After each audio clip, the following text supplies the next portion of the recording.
gonna do bad. What's good, YouTube, man? I'm about to go to another video, man. I got a story time with my pops, man. He gonna tell y'all a story, man. I hope y'all enjoy it, man. It's gonna be a crazy story. Y'all stay tuned the whole way, man. We about to get lit in this bitch, man. This Papa Flav right here. Go ahead and introduce yourself, Pops. Alright, everybody. This Diddy right here, man. I call myself Diddy Kong, man. I go by my gamer tag. Name is Nick, though. We're gonna start this story off with the big beer, man. With the big beer. That's my little man call it. It's the They big call beer. it the big beer. As old heads know, it's just a 40 ounce. Alright, everybody. We're gonna take this back to 1995. If you can remember back in them days, man. As a black dude, white dude, music was very, very popular, man. You got bands like Nirvana that was opening new doors to everybody. You got Biggie Smalls, you got Tupac. Personally, I can't speak on Tupac because I didn't learn about him until later in life. I'll explain that on another story time. But Biggie Smalls and Wu-Tang Clan was a huge part of my childhood. Everywhere you ran, Wu-Tang Clan rang out. They changed, in my opinion, they was in their basement beating on dryers, making songs, and they changed the industry. They changed everything about it. We're gonna speed forward a little bit though. Imagine this, playing music tight, the atmosphere, get the vibe going. For sure. Alright, I'm hanging out at the school. Warwick High School is where I went. Mike Vick. Newport News, Virginia. That's Mike right, Vick. Mike Vick. 757. Come on, you remember? Bad news. You might not remember me, I'm sure, but I remember you. You was a hell of a center fielder too, man. You weren't just a quarterback, baby. But anyways, I'm hanging out with these dudes. We're gonna call one of them J.O. Okay, he was kind of a nerdy guy, computer dude. Really won't cool with the clique. You know what I'm saying? I kind of introduced him to everybody and brought him in. Maybe, as I look back on it, at the time, maybe because he had a vehicle. We was all 14, 15 years old. We ain't had no car. We had no way to get nowhere. But dude was a little older than us. He had bread. He was always buying smoke. I love you, Jay. It's got nothing to do with... That's not why we friends. But, and there was another... Okay, we take it. So you gotta visit this dude. There was another dude named, we're gonna call him PP. Okay? He's passed away now. His older brothers, they deserve and command much respect from how I grew up. They were a major part of my life. He's gone now. God rest his soul. We'll just call him Peter Pan. We'll call him Peter Pan to make things easy. For sure. Okay. So it's about 11 o'clock in the morning. It's lunch break. I don't never go to fucking school. Fuck school, man. I was busy getting ass and getting bread. You know how I go. And police came and said, you gotta go to school. Long story short, went to school that day. Alright. J.O. take me to school. I ride he had a big ass blue pickup truck. So he drive us up in this blue pickup truck. We talking about what we gonna do on our break? What we gonna do on our break? I know you gonna bounce. I know you gonna bounce, Nick. You know where everything at. You know where all the parties at all the time, man. Yada yada this. I said, man, I don't really know nothing. Here comes this dude, Peter Pan. We'll call him Peter Pan. Come walking up, and he was kind of a bully. He bullied everybody. He bullied my friend Jay. He was a bully, man. He was a guy you couldn't quite turn your back on, because you never knew if he was gonna punch you in the back of your head. And it was, he was intimidated, man. He liked to fight people. He was always causing fights. And I had a lot of enemies, man. Definitely not like his brothers, man. We ain't gonna say their names, but definitely not like his older brothers. They was mad chill dudes. Anyways, let's spend it to about 11:15 now. Jay like, hey man, I got $7. I said, $7? I said, all right, bet. Let's go see what Peter Pan talking about. Since he bouncing down the hallway, being himself, being flamboyant like a damn flamingo, letting himself be pronounced. Here I am, I'm Peter Pan, That's how he was. So, He says, yo, you know where to go? And I was like, man, all I can do is walk down the railroad tracks, man. We got to go downtown. You want to get some smoke. Back then, smoke ain't like it is today, easy to cop. You had to know somebody, you know, your connector or how it was, maybe because it was young, who knows. But I know it's different than it is now. You couldn't go to the corner tobacco store and buy you an 8 for Delta 8. Okay. So, he's like, no, man, I got to do it right over there in this place called Dutch Village. If you know anything about the area, Dutch Village is a neighborhood that backed up on Warwick Boulevard, right to Warwick High School.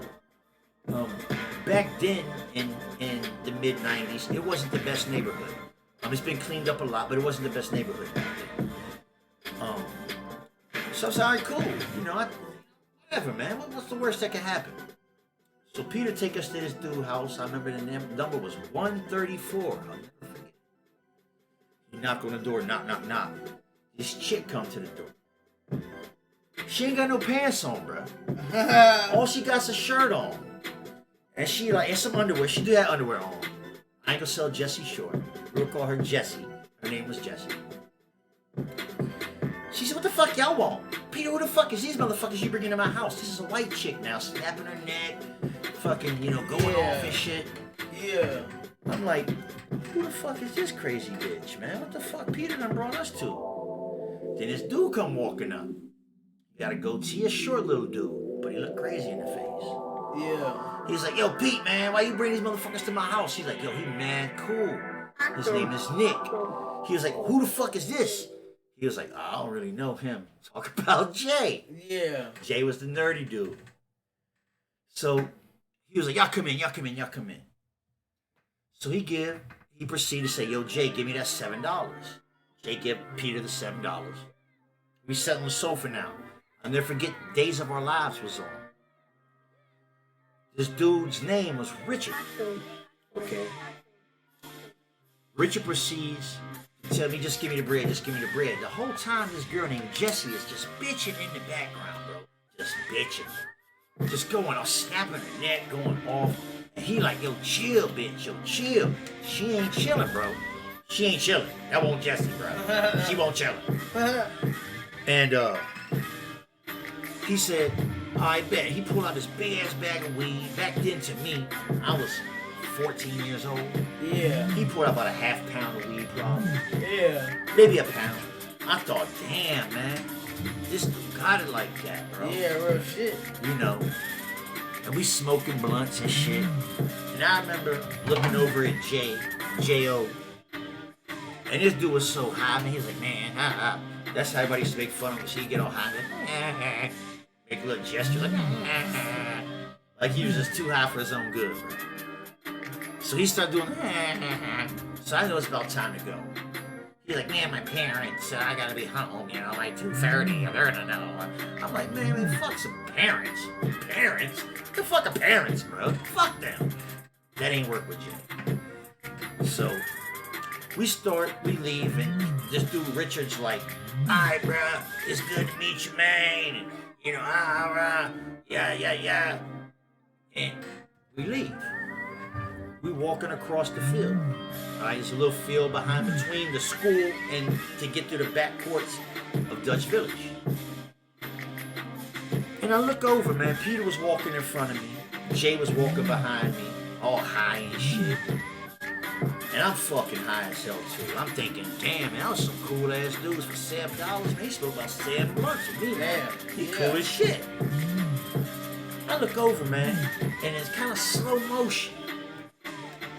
I see this blue Amigo pulling up with the music. Boom, boom, boom, boom, boom. And then there was a black Geo Tracker behind that. And Peter Pope is on the hood now of the blue Amigo. I'm sorry, Peter Pan. Peter Pan. God rest his soul, Peter Pan.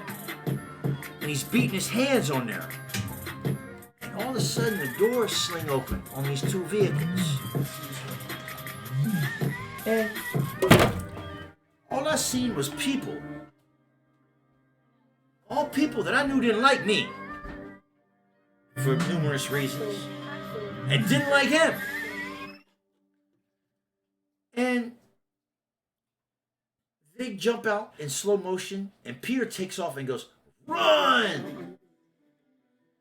So I'm about, at this time, I'm 14 years old. Everybody who remember me know I was probably about 5'10", about 275, 80 pounds back then, give or take. I was a big guy, man. So run won't necessarily in the cards for me. So we run. I see Peter run one way towards the tennis courts, towards the police. I see Jay Overly just running as fast as he can run. And I decided I'm going to run this way. And there was a big hedgerow there by this Mount Carmel church. Big, huge hedgerow. About 12 feet tall. You couldn't see behind it. But I decided I'm going to run behind that for some reason. And I'm running and I turn around. And there's a dude coming at me named Dre. And I see him coming and I throw a punch. And I connect with that punch. And I can tell I caught him good. But in the distance, I can see there's about a lot of people coming at me out the... They just left their cars in the middle of the street. Right in the middle of the street during pickup for the kids and everything. Buses, everything. And I remember turning around and I was going to kick him because he went down to one knee. And I seen that people were getting kind of closer. And they had bats and a gun. A sawed-off shotgun was in one of their hands. So I decided I was going to try to run because I thought I was far enough away to get to that wood line and get back to Richard's house. And all I heard was this loud ping. Come to find out, I had got hit in the back of the head with an aluminum baseball bat. And 12 people that were all over the ages. I was 14 years old. They were all 20 years old or older. Proceeded to beat me for what I felt at the time was 30, 45 seconds. And, you know, I didn't really have a grasp of what it actually was happening right now. Okay. So, I know it was about 2:30 in the afternoon when this started, due to the schedule of the buses and going back to school and Jay having to be home. So I come back too, and it's the sun's starting to go down. This is in, let's say, September. Around here, the sun don't go down until about 8 or 9 o'clock. I noticed it's going over the sunset, and I remember standing up and just not really knowing where the fuck I was. Not knowing really what was going on exactly. Wasn't scared by any means. That wasn't the reaction. The crazy part is I remember stepping out into the road around the hedgerow, and I touched my lip, and I seen blood on my hands. As my fingers, they were all crooked and everything. But I seen blood on my hand, and I said, these motherfuckers busted my lip. And I collapsed. And then it was dark, and I remember there was a gray-haired gentleman with curly gray hair, and a little gray pickup truck pulls up. He says, oh my God, are you okay? I said, man, call 911, I need an ambulance. Tell them why they jumped you. We'll get there. Ain't got there yet. So, he says, do you need help? I said, yes sir, please. So I'm in this man's truck, and next thing I know, there's cops all around me. I'm at the Dresden Road Police Station. Back then, that was a precinct in the hood. And they got me laid out on the table, and I remember them yelling, why'd you bring him here, man? He was like, cuz it looked like a crime. And they kept asking me questions about who did this. I didn't say shit. You know, I don't know. Who are you? I don't know. I didn't know anything. And then I woke up, about, come to find out, it was 3 days later. I had all these bandages on me, my hand completely. I've been in ICU now for 72 hours. And all these cops was all around me.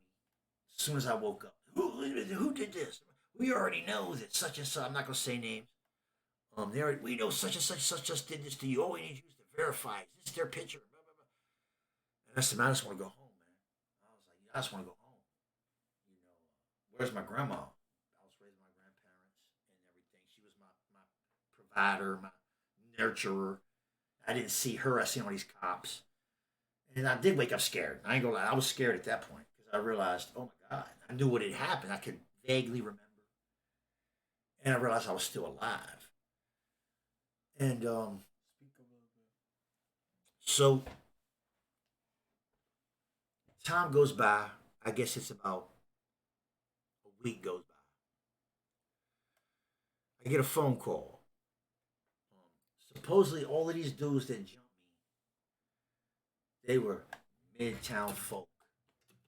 No disrespect if there's a set out there now claiming that. Y'all might be what it is. I don't know. I don't know y'all. I don't know nothing about y'all set. But back then, it was a bunch of white dudes that couldn't go to college. They had graduated high school and was too stupid to get into college. That beat up on little kids. Literally, they had their whole life ahead of them. But anyhow, they were called the Midtown Folk. Anyways, so they came to me at one point in time, and they kept asking me, because I'm not gonna say I was the coolest kid in the school. That's not the case, man. That's not even the case. But I was a cool dude with the people I knew, and they knew that Nick was a crazy motherfucker, man, and he would ride for us. Before he would even ride for himself, he would ride for us. I would be the first one if somebody wanted to fight to jump in a fight for my friends, because that's just how I was. And I think, gangs, they, as I get older, I realize they, like back then, they preyed on vulnerable people, they thought. They thought maybe this dude had a grandparent. He had nobody who loved him. Would be his family. They kept coming at me, talking about, we want to do this, want you to be a crip, a folk. So I asked questions. I knew a few gang members. I want the best kid in the world. I've been locked up a couple of times in juvie and stuff. I asked questions. And I realized very quickly, these dudes weren't a folk, they was fake. I wanted no part of that, man. No part of that. I wanted to be me. I wanted to be myself. I didn't want to be what somebody else told me I had to be. Yeah, right. And maybe that was the wrong thing, Who knows? Who knows how life would have turned out if I would have made a different decision. That was facts, though. Yeah, fuck that. But, so they kept coming to me saying, "Hey, we want you to bless you in, and then we want to sex you in. We got 6 crip bitches that you gotta fuck." And I'm like, "What, bro? That's how you get in a gang? You gotta fuck 6 bitches?" Like, nah, get real, bro. That ain't how you get in a fucking gang. Like, I knew what was up. Like, you had to do something. If you was in a real gang, you had to do something to show your loyalty to this crew. That they knew you was down with them. Not fuck 6 of 8 girls. Yeah. Like, come on, bro. You gonna be fuck your girl, bro, and you gonna watch, bro, and I'm in your gang? Yeah, come on, bro. Like, no. So, I had these 2 twins, man. There was these twins. We will call them B and C. Okay? Very good friends of mine. Very, very good friends of mine. They knew all of these dudes. And I think that was kind of their angle, like their back door. Like, they thought, man, we can get in with Nick. We can get in with all of his friends. And I knew everybody. I knew all the cool kids. I was cool with every set. Like, I was a chameleon. I could go hang out with all the dudes downtown. I could go hang out with dudes midtown. I could hang out with dudes uptown. It didn't matter. And I could blend right in and get along with everybody. And I think they seen that as an angle. So these 2 girls, me and them are really close. Me more close with B. We'll call her Brandy. Very close with her, man. My best female friend I've ever had in my life, other than my wife. She's my best friend. But back then, she was my best friend. Never had sex with her. Never. Just strictly friends. Always could confide in her. So one day, we out hanging out, me, a friend of mine named Keith, and a friend of mine named Carl. God rest his soul. He's going now. And Carl's a great guy, man. Great guy. But we're hanging out and it's snowing. And Brandy comes driving by. with a bunch of her little friends. You know, the cool girls, man, that you wanted to be with. Whatever. You wanted to show off and act a fool. You know, look at me. Yeah. Type shit. And they driving all slow, and I pick a snowball up and I throw it, and it bounced way, like, not even close to the truck. Yeah. So, years later, I find out during the court hearings and everything that had happened with the people who had jumped me, that the reason these dudes jumped me is because she told them that I had hit her in the face with a snowball. Oh shit. But come to find out, she called me after all this had happened. I said, Nick, I'm sorry. I realized that I'm the reason this had happened. So what are you talking about? I know nothing about this. Yeah. I'm like, what are you talking about? She said, I told fuck him, Bo, that that you hit me in the face with a snowball. Yeah. So he's like the OG of them, and I had disrespected this girl, so my penalty was to be put to death. I beat him. Didn't work. Here I am. But anyways, truth of the matter, she tells me. I don't know if I should say this, but I'm going to because it's the truth. And her father, her stepfather, he was a firefighter. So figure it out. He was beating on her and her sister and shit. Oh shit. And that she knew if she told him, she had a black guy. She knew if she told him that was her father, that they would have came in and killed her father. Oh shit. So she put it on me. She never knew they were gonna do all of this. But you know, I've talked to her once or twice since the incident. I got incarcerated for a later event. That's the next story. Tune in. Y'all gonna love that one. But and it's kind of in perspective. It's like you know, I caught a beat down for somebody else, but I understand why she did what she did. Yeah. But I will say this: a couple of them dudes, if I said their names, they're not around here no more. So karma's a motherfucker. Yeah. And you know, I'm just gonna say that it pay to have good friends and people that got your back, and all I can say is truly know that they got your back. And don't, if you ain't seen them take your back. There's a rare few people, man, that's willing to jump into the fire. Yeah. So you don't get hot. There's a rare few people. And I'm gonna tell you now. Next story. Tune in. We're gonna talk about my man Richard. More about how I knew him, how that developed. The same guy I met. That was the first time I ever met this man. I'm gonna tell you about the second time I met this man. And that's a dude that'll jump in the fire for you right there. Real shit. And you know, any questions, comments y'all got, feel free to ask. You can check. You can Google my name. You can Google it. It's Nicholas Atkins. Ain't nothing I said a lie. That's just from my perspective. Don't always mean it's the truth. I'm a firm believer that the truth lies somewhere in between. You know, there's three sides to every story. There's yours, and then the truth. But that's how I seen it from my perspective. And hopefully, you know, we can get some other people in here that was there. I actually still contact J.O. Maybe he be willing to come on, tell you his version, see what he's seen. Who knows? I know what he told me was fucked up in a different situation. He watched the whole thing. He told me years later that he told me he ran off and didn't see nothing. Then he told me years later he hid in the bushes the whole time and watched. Yeah, watched and beat on me for hours. He said, no, dude, they beat on you for over 35 minutes. That's crazy. He timed how long, on his watch, he timed it. And he said, you would have done the same thing. And I said, nah, man, probably not, bro. Probably not. He said the reason he ain't jump out and do nothing is because he thought I was already dead. And then he thought they would kill him too. Yeah. And, damn. Yeah, man. Like, you know, like I said, man, this is just a short story.